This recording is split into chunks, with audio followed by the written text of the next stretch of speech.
I oppose this bill because it's not bipartisan. That's a process issue, but I think it's a very important process issue because President Obama, just 10 days ago, said that Republicans have good ideas and his people in Congress ought to consider them and work towards a bipartisan solution. Our amendments basically were rejected by the majority. So Democrats on the Hill aren't following their president.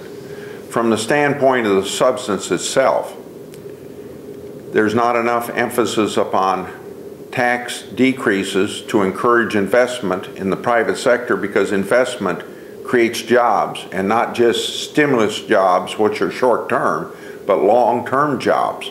And we want to really, the more jobs you create long-term, the better off.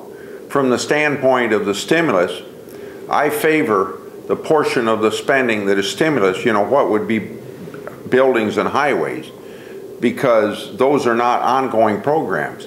But so much of this bill on the spending side is simply a spending bill. It obligates us beyond the 2 years to programs well into the future.